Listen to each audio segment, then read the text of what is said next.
60 Minutes Rewind. Until Tulia, Texas became the site of one of the worst miscarriages of justice in recent memory, chances are you had never heard of the place and certainly had never heard of a man named Tom Coleman, an undercover narcotics officer who arrested 46 people, nearly all of them black, on charges of being cocaine dealers and sent many of them to prison for a total of 750 years. That was until the governor of Texas stepped in and pardoned them after a judge accused Tom Coleman of being a liar who falsified evidence, a thief, and a racist. So, who is Tom Coleman? He's a former rodeo cowboy with a spotty record in law enforcement and no experience as an undercover narcotics agent. Nevertheless, he was hired by the local sheriff in 1998 to root out drug dealers in Tulia, a desolate farm town of some 5,000 people which has fallen on hard economic times. The money to hire Coleman came from the U.S. Department of Justice as part of a $500 million effort to fight the war on drugs in rural America. Coleman, posing as a menacing ex-convict with a taste for drugs, infiltrated Tulia's small black community, reporting to his bosses that he had bought more than half a pound of cocaine during his 18-month investigation. There was a drug problem in Tulia, and there still is a drug. They're selling drugs right now. I guarantee you they are. Why'd I do it for 18 months? Because I hate dope dealers and I hate dope, period. That's it. Early one morning in 1999, Tom Coleman's efforts culminated in the arrest of 13% of Tulia's adult black population. They were rousted out of bed, paraded in front of local television cameras in handcuffs, many of them half-dressed, and charged with selling cocaine to Tom Coleman at various times over the course of his investigation. The town newspaper declared Tulia's streets cleared of garbage. The defendants know when it boils down to it, when it right boils down to it, they handed me the dope, and I handed them the money.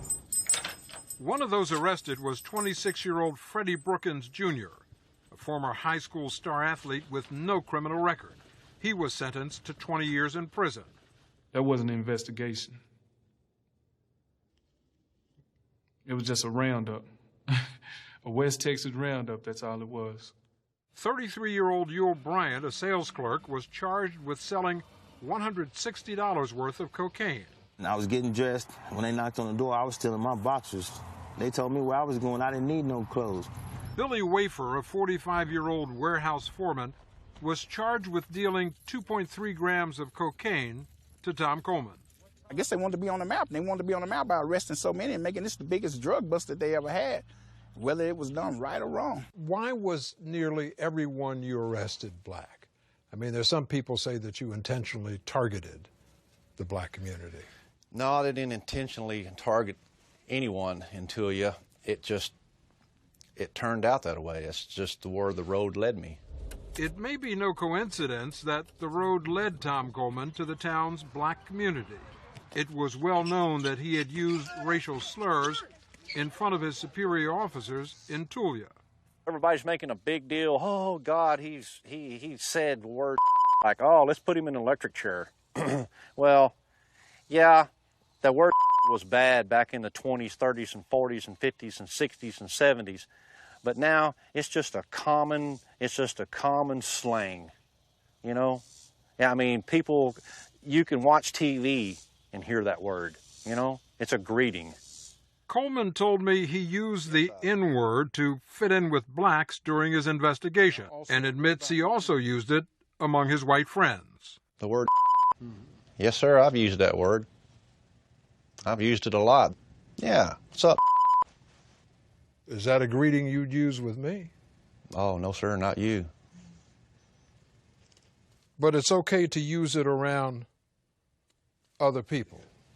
Yes, sir. You consider yourself to be a racist? No, sir. Do you see how some people might hear what you say and think that you are a racist and that you simply railroaded dozens of people because of their race? That's been said, yes, sir. But that wasn't the case. What was the case was that the first defendants to face justice were quickly convicted in 8 separate trials by nearly all white juries. Only one of the jurors was black. I believe they already had a guilty verdict before any of us even went to court.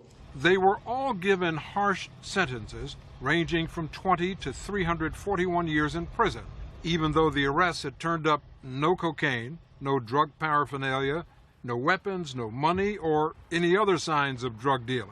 The convictions were based solely on the uncorroborated word of Tom Coleman, who had followed none of the standard procedures routinely used in undercover drug operations across the country. Just for the record, did you wear a wire or other recording device? No, sir. Did you have any video or photographic evidence that the buys took place? No, sir. Did you have any independent eyewitness testimony from another undercover officer? No, sir. Did you have any fingerprint evidence? No, sir. But don't you want something more than your word? Mm-hmm. Another little piece of evidence that can point the finger at that person? Yes, sir, that would have helped. But that's not how the operation went. If it went any other way, Coleman claims it would have been too dangerous and may have blown his cover. The only records he made of the supposed drug buys were notes of the names, dates, and places which he scrawled on his leg. On your leg? Yes, sir. Why not on a notepad? Because if I wrote it on a notepad and I left it laying around somewhere, somebody would have found it. And then they would have So you just pull up your pant legs and write it down there? Yes, sir. Wasn't it hard to keep track of information that you write on your legs? No, sir. One of the harshest sentences of all, 90 years, went to Joe Moore, a 60-year-old hog farmer who has lived much of his life in this one-room shack. Authorities described him as the drug kingpin of Tulia. I didn't even know nothing about a kingpin. I don't even know how a kingpin live or nothing. I don't know nothing about that. But I know they live 30 times better than this. No, 100 times better than this. Tom Coleman's great success at securing convictions came despite the fact that some of his cases fell apart, like the one against defendant Billy Wafer, who had his case dismissed when he was able to show with time cards that he was at work at the local seed processing plant at the same time that Coleman testified Wafer was selling him cocaine. It never happened. He's that good. He's that good of a liar that he convinced the DA and the sheriff that really happened. Defendant Yule Bryan had witnesses who said he was at a fair 50 miles away at the time Coleman said he sold him drugs. And that's not all. In my police report, he said I was a tall black man with bushy-type hair. I'm 5'7". I haven't had any hair in like 6-7 years. Wasn't me. Case dismissed. And then there's the case of Tanya White. Coleman says she sold him $190 worth of cocaine in Tulia on October 9th, 1998 at 10:15 a.m. That's not possible because I was at the bank in Oklahoma City at 9:45, withdrawing $8, and they got my signature on my withdrawal slip. How do you explain that? Well, all I know is she was in Tulia selling me dope on that day. But how could she be at the bank cashing a check at the same time? If I wanted to, I could deposit a check in your bank account without you being there. No, but this has her signature on it, and it was an assisted transaction. So that means that she had to deal with the teller who was there. Mm-hmm. So this record is not good enough for you? No, it's not good enough for me. It was good enough to get the case against Tanya White dismissed. But her 3 siblings, Donnie, Crimmy, and Kizzy, a young mother of 2, were not so fortunate. They had already been sentenced to a total of 99 years in prison. Elaine Jones, head of the NAACP Legal Defense Fund, spearheaded the effort to free the Tulia defendants. She says what happened there defies logic. How do 46 drug dealers function in a community of 5,000 people? What's the client base? The market isn't there. Who are 46 drug dealers selling drugs to? He insists to this day that no matter what anyone says, those defendants in Tulia are guilty. The defendants in Tulia are guilty of being black and of living in Tulia. That's what they're guilty of. The jurors in the Tulia trials never heard what Tom Coleman's superiors knew about his checkered background when they hired him. Police officers he had formerly worked for said he needed constant supervision and had possible mental problems, and that he had abruptly walked off a previous job, leaving behind $7,000 in unpaid debts, prompting the sheriff in that town to warn that Mr. Coleman should not be in law enforcement. What's more, in the middle of Coleman's undercover investigation in Tulia, the man who hired him, the sheriff, arrested him on charges of stealing from a county where he had previously worked. Yet he was permitted to continue his undercover operation in Tulia. It's a situation where all of the law enforcement officers in Texas who knew of Tom Coleman's checkered past said and did nothing at the time of these trials and pleas. Said nothing. How did it happen? I mean, how did it all go so wrong? It's an indictment of the war on drugs. It's the way the war on drugs is being fought. Washington is passing out money, and nobody's supervising how it's being spent, applying the standards to these undercover operations. The U.S. Justice Department has spent billions of dollars over the years funding drug task forces in small towns like Tulia.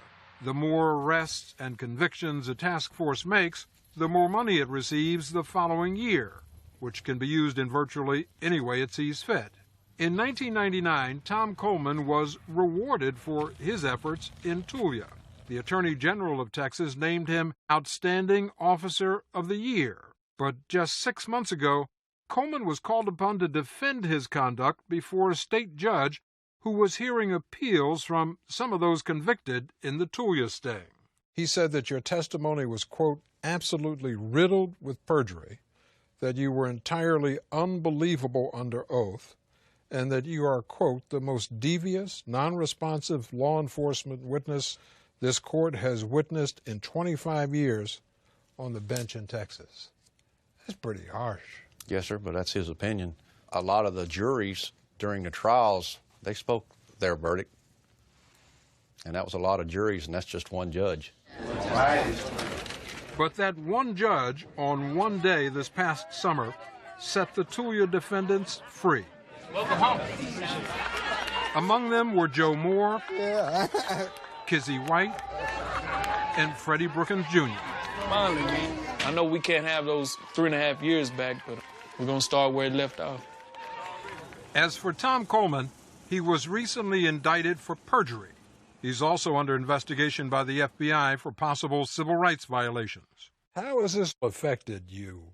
Well, it's took my career away from me, but I'm surviving. I'm taking care of my family. I'm paying my bills. And I'm not doing dope. I'm not selling dope to do it with either. It's been hard, yes, sir. It's been hard, but I'm proud of what I did in Tulia. Tom Coleman's perjury trial is set to begin this fall. And to avoid what happened in Tulia, Texas is considering a bill requiring that all undercover drug stings have corroborating evidence before a defendant can be prosecuted.